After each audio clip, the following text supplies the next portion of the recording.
जमा मत करो। इसमें एक हमें इस्लाम का मिजाज, सफाई का मिजाज भी पता चलता है कि इस्लाम एक यानी सफाई का कायल है। अब देखें मियाँ बीवी के दरमियान जो एक सेक्सुअल रिलेशन का अमल है, उसके दौरान भी इस्लाम ये बर्दाश्त नहीं करता कि कोई ऐसा काम किया जाए जिससे गंदगी में आपको मुलव्विस होना पड़े। तो इससे मुझे एक बात हया के ख़िलाफ़ है, लेकिन ये मसला आ गया तो मैं ज़रूर बयान करूँगा।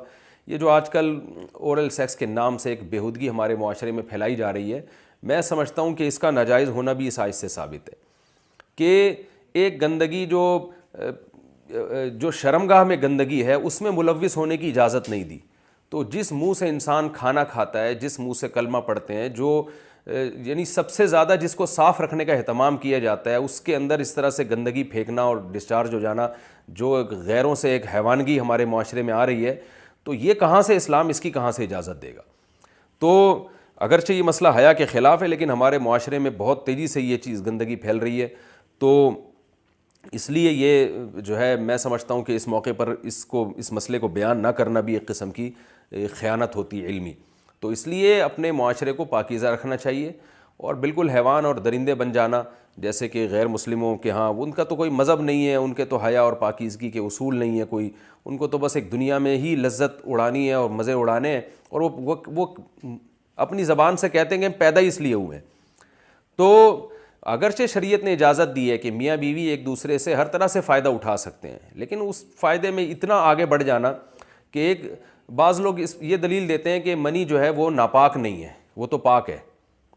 बाज़ फ़ुक़हा के नज़दीक मनी पाक है, लेकिन याद रखें कि मनी जो है वो सही कौल के मुताबिक अगर आप दलाइल देखते हैं तो मनी भी एक नापाक चीज़ है। थोड़ी देर के लिए फ़र्ज़ कर लें अगर पाक भी है, तो याद रखें हर पाक चीज़ तैयब और ताहिर यानी तैयब नहीं होती, वो ख़बाइस में दाखिल होती है। बहुत सी पाक चीज़ें ऐसी हैं जो ख़बाइस में, जैसे ये नाक की गिलाज़त है, अब ये कोई खाने की चीज़ तो नहीं है, हालांकि पाक है, ये कपड़ों पे लग जाए तो नमाज हो जाएगी। तो जो फ़ुक़हा मनी को पाक भी कहते हैं, वो भी कहते हैं कि इसका ये हलाल नहीं है, यानी है ये ख़बाइस में, और अल्लाह ने ख़बीस चीज़ें हम पे हराम की हैं। तो ये ख़बाइस में दाखिल होने की वजह से भी इसका इस तरह से मुलव्विस होना और जो है वो ये भी हराम है, नाजायज़ है। और अगर आप दलाइल की दुनिया में आते हैं तो मनी के नापाक होने के दलाइल बहुत मजबूत हैं। सबसे पहले कुरान मजीद की आयत है अलम नखलुक्कुम मिन माइन महीन, कि हमने तुम्हें गलीज़ पानी से पैदा किया है, घटिया पानी से पैदा किया है। तो घटिया के लफ्ज़ में इसके नापाक होने की तरफ इशारा है। जो फ़ुक़हा कहते हैं कि मनी पाक है, जैसे हमारे यहाँ जो अहले हदीस हज़रात हैं वो भी इसी के कायल हैं, तो उनकी दलील अम्मी आयशा रज़ी अल्लाह ताला अन्हा की हदीस है कि कुन्तु अफ़रुकुल मनी मिन सौबी रसूलिल्लाहि सल्लल्लाहु अलैहि वसल्लम सुम्मा युसल्ली फ़ीही। अम्मी आयशा रज़ी अल्लाह ताला अन्हा फरमाती हैं, बुखारी मुस्लिम की हदीस है कि मैं नबी के कपड़ों से मनी को खुरच के साफ़ किया करती थी। बाज़ दफ़ा आपके कपड़ों पे मनी लगी होती थी तो वो जम जाती थी, तो खुरच के मैं साफ़ करती थी और आप उसी में बग़ैर धोए नमाज़ पढ़ लिया करते थे। तो ये दलील है।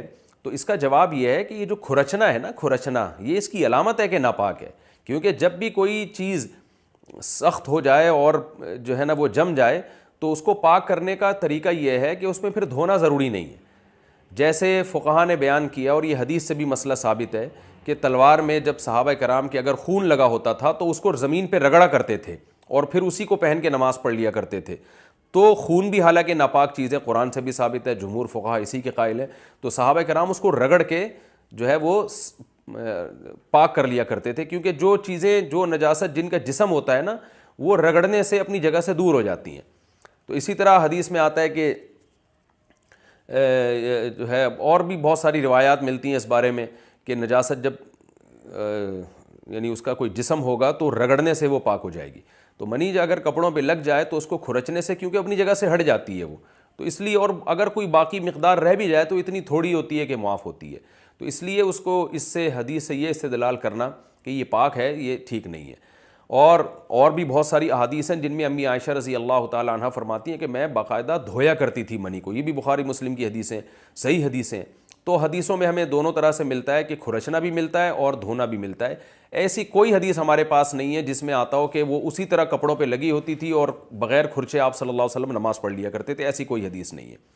और गुस्ल का जो तरीक़ा नबी सल्लल्लाहु अलैहि वसल्लम से अम्मी आयशा रज़ी अल्लाह ताला अन्हा बयान फरमाती हैं, वो भी है कि जब आप गुस्ल के लिए बैठते थे तो सबसे पहले आप जो है वो गुस्ले जनाबत में अपने जिस्म से मनी को दूर किया करते थे, और अपने हाथ पे जो आपके नजासत लगी होती थी, मनी लगी होती थी, उसको आप ज़मीन पे हाथ को अच्छी तरह रगड़ के पाक करते थे।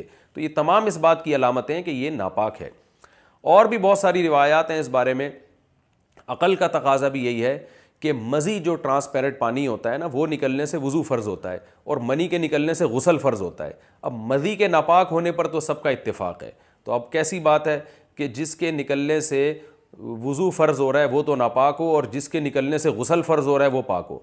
तो इसलिए इसमें भी इमाम हनीफ़ा रहमहुल्लाह और इमाम मालिक के दलाइल बहुत मजबूत हैं कि मनी एक नापाक चीज़ है, कपड़ों पे लग जाएगी तो नमाज अदा नहीं होगी। बहरहाल पाक हो या नापाक हो, दोनों सूरतों में इसका ओरल सेक्स के ज़रिए जो है इस तरह यानी इस तरह का इस्तेमाल कि वो मुंह उससे मुलव्विस होता हो, ये तो बिल्कुल नाजायज़ अमल है।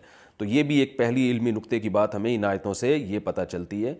और आगे अल्लाह ने इरशाद फरमाया, इन्नल्लाह युहिब्बुत तव्वाबीन व युहिब्बुल मुतत्तहिरीन, अल्लाह तौबा करने वालों को भी पसंद करते हैं, पाक साफ़ रहने वालों को भी अल्लाह ताला पसंद करता है। तो लिबास की पाकी, जब लिबास को गंदगी से बचाना ज़रूरी है, बॉडी को गंदगी से बचाना ज़रूरी है, तो मुंह को गंदगी से बचाना क्यों ज़रूरी नहीं होगा।